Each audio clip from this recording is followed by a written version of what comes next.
Going on, everyone? Welcome, Rabid here, and here we have the E300 yet again, but this time we're going to be checking out Ethereum Classic and seeing what kind of hash rates we can get out of the E300 FPGA miner. We did check out Caspa the other day, and Radiant RXD is not yet available, but that will be coming soon. Now, if you did miss the E300 video on Caspa, be sure to check it out. There is a lot of great information on the setup process and everything for this thing.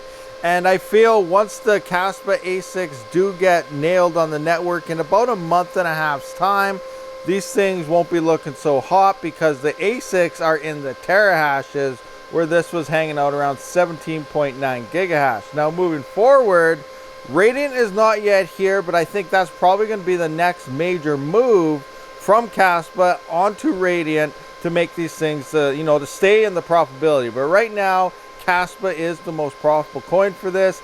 ETC isn't that hot, but we're going to jump into the workstation and kind of look at the Ethereum Classic numbers. And if you're looking for an E300 for yourself, there are 3 different versions. I do have discount codes down in the description for you guys to use, and there is one for each model. The E300 14 gigahash, which is now 17.9. We got the E100 here, and then the new edition, the E300 VU33P, which is 8.8 gigahash on Caspa. Again, use the discount codes down in the description, the proper one for the proper miner, or it won't work. All right, so here we have Ethereum Classic, and I didn't test the highest core. Well, you can go even higher in this, but I didn't test the higher core of the 750 range like we did do in Caspa, because I didn't want to wreck this thing because I'm not sure if I can go that high in voltages and so on. But another thing to point out, and another reason why I didn't go higher, is here when I am on ETC, you can see that I'm using 625 on the core and 1250 on the HBM memory. Now, this states that the value HBM clock has to be 900 to 1250, and the clock should be double of the core. And in fact, it has to be double or it doesn't seem to work, at least with these settings. Maybe it's a silicon lottery thing, I don't know. But if I had my core here at 650, it would not work at 1250 because I would need 1300 on the memory in order for that to work. And I forgot about this because I went back. I had it working at these 625s, and then all of a sudden I went back after doing the lower 550 test, and I was like, how come this thing won't run? Everything kept quitting on me. As soon as it loaded the DAGs and everything, it just quit. I'm like, what is happening? I'm using the proper voltages that was working, couldn't figure it out. And then I looked here and I'm like, well, maybe it was 625. So I went to 625, and yes, that made the memory double and it fired right up. So this does seem to play a huge part in making this miner work, at least for Ethereum Classic. So that's why I didn't go higher, because it's telling me the maximum is 1250, and I didn't want to go above that. And to go above that, then I could raise my core and stuff. So I'm waiting for confirmation to see if I can crank this thing up anymore, because I don't know the limiting numbers that I should go up to and what I shouldn't go past and so on. But regardless, we didn't use that much power,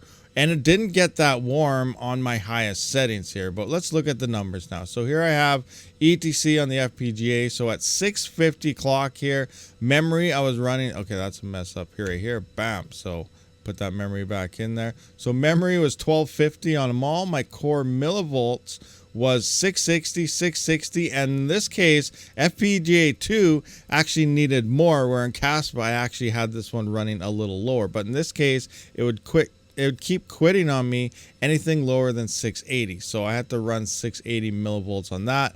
Memory voltages, I ran them at 1200. We're using 283 watts at the wall, but we're only seeing a hash rate of 228 megahash. So we were actually using more power than the hash rate we were getting in this case.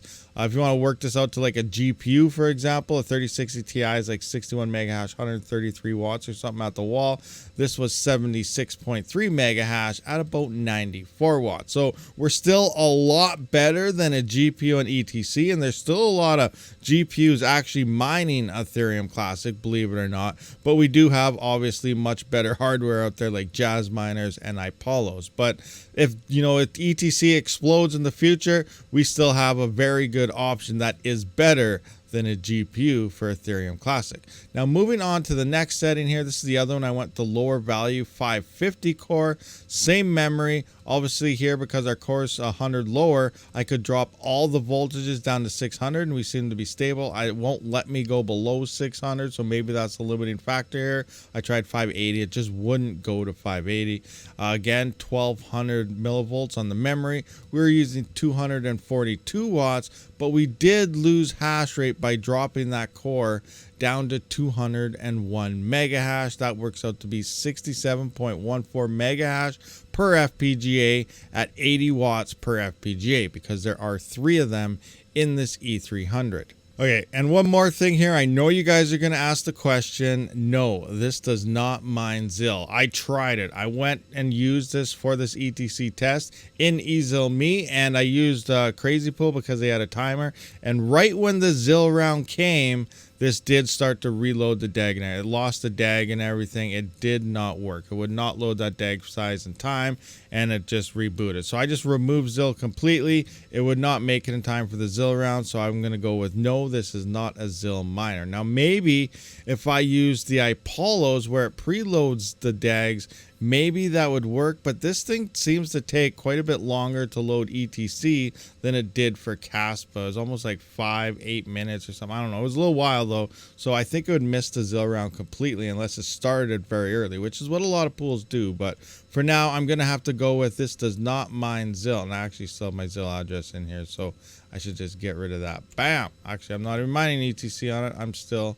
on the good old Caspa. As you can see here, I am mining Caspa at Hero Miner. So I'm going to go with no on the ZIL, and I'm going to go with this is not the best Ethereum Classic miner, but it is still ultimately better than a GPU. Now, I've only tried Team Red Miner. I haven't tried the Allfather yet.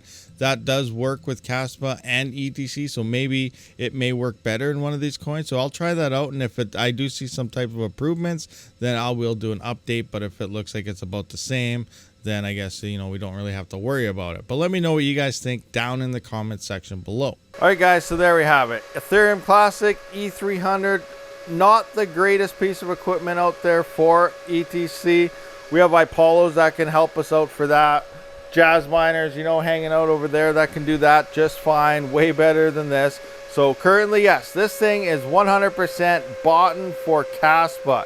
And I do feel once the ASICs from Ice River do finally start dropping, if they end up dropping for sure, across the networks, we will see a massive hash rate spike happen on Caspa, making these things not look as good. But obviously the GPUs are going to have to fall off before any of these FPGAs. At that point, or even sooner, like right around the corner, I'm hoping Radiant will be available on these, and then we can just swap this out like immediately. Obviously, as soon as I see Radiant available, I will be testing that out for you guys so we can get some numbers. But I'm feeling that's going to be the next major leap for these E300s. And then if ETC does pump in the future, it is an option that's better than a GPU, but it's still, like I said, it's not the best. Anyway, what's your thoughts and comments on this whole situation with the FPGAs and this E300? I will see you on the next one. Rabid out.